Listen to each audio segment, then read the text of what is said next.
Hi guys, my name is RGB. So it's been a little while again, and I kind of lied last time. I said our schedule will be coming back to normal, didn't I? Well, I'm sorry. Hi! I wanted to come back with an easier video to put together, and most videos will be a bit easier to digest and not super intricate when it comes to format. I still need to finish the second part of our 10k special, don't think I've forgotten about that. I'll be honest when I say I really didn't know what to do for a full video. Of course, there's many different topics I could approach, but I still was really stuck on where to take this script. I ended up deciding to talk a little bit about OCs and how I usually go on to develop them or their design. I haven't worked on any tips and tricks videos like this one for a while, so I decided to give it a shot since my OC redesign videos seem to do fairly well. So let's go!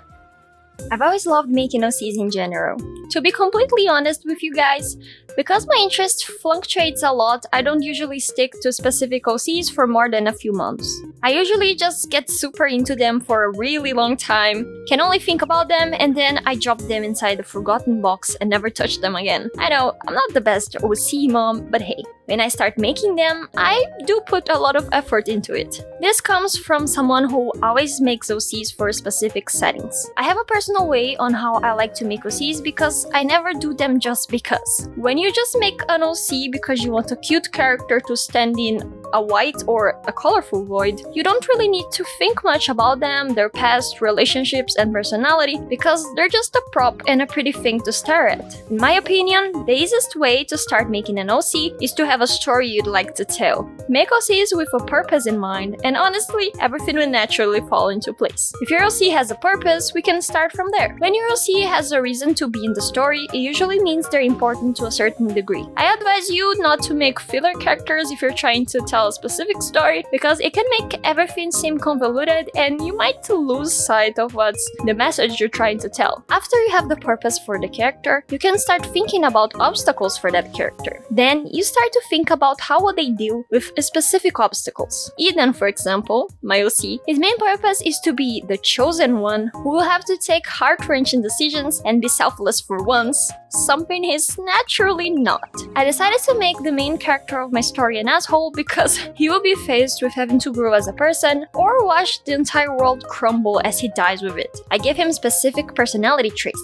He's the typical red flag character that seems to be a wholesome person at first glance, when in the inside he doesn't want connections and is really rude and mean if you push him too much. He barely cares about others, and that's because I want him to grow as a person as the story develops. And when you think about the character's purpose and the obstacles they will face when trying to fulfill that purpose, you will be tasked with finding the most interesting personality to put onto that character so you can maximize entertainment values and develop cool dynamics with other characters. After you decide the base personality for that character, grumpy but soft inside, bubbly but has a dark side, or cold but caring, you can start developing more intricate details. You need to think about what caused them to develop their current personality. That usually involves coming up with their childhood and teenage years, family relationships, and platonic relationships. Most people develop their personalities because of the way they were raised by their parents, or because of the lack of good parenting. Depending on the tone of your story, that's basically the point where you think of experiences that shaped your character to be who they are today. Aside from family and platonic relationships, you need to think about how society and the culture your character is inserted into affected their development or growth. If you're making a fantasy story, that is much easier because you can come up with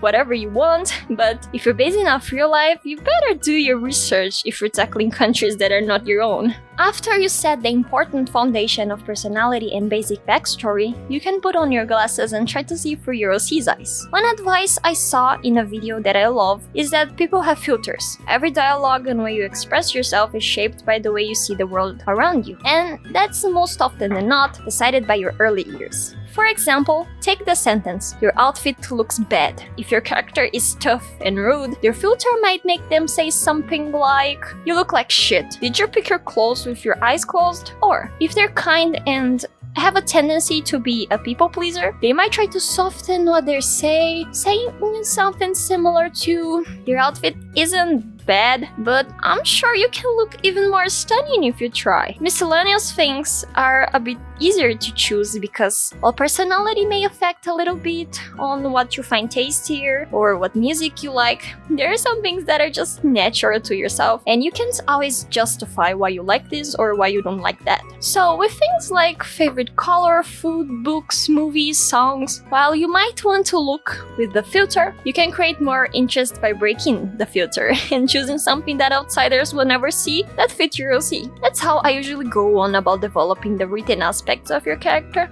Of course, the more detail and research you do to develop each part of the character writing process, the better your character will be, so take your time to think about these things, and I'm sure more questions will arise. While you might think that design is the hardest part, for me, honestly, it's much simpler. For natural aspects of the characters such as eye color, hair color, skin color, and things like moles, freckles, or birthmarks, I give myself a free pass to choose whichever is cooler and I like to draw the best. Because most of my stories are fantasy-like or set in fictional countries like Brazil, where diversity is huge and you can see people from all ethnicities and races on the street. Of course, if you're taking the road of making a historical narrative or in a specific country, your choices for characters' natural aspects might be a little tighter.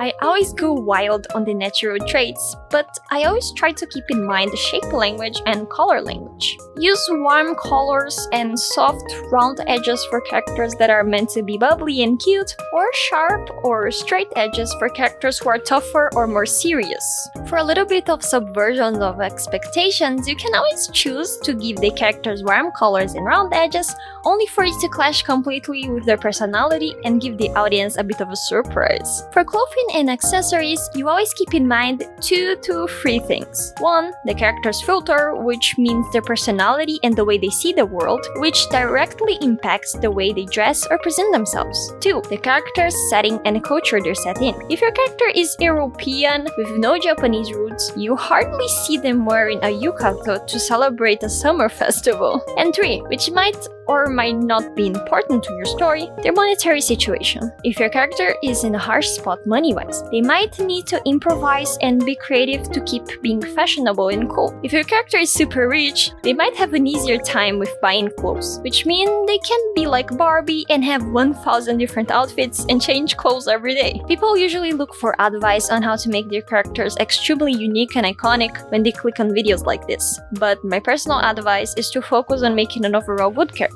While design might help with recognizing your character and making them stand out, without a good and well-developed personality and story, even the most iconic designs are forgettable because the audience won't feel an attachment to them, so they won't be sticking on everyone's mind for a long time. Don't stress too much and have fun. That's the most important part when making OCs. Thanks to my lovely patrons, Eli was here, Ono Soda, Mara, and Cubs Cube. If you want to support the channel and future projects, don't forget to check out my Patreon. Thank you so much for watching. Don't forget to like and subscribe. I see you in the next one. Bye!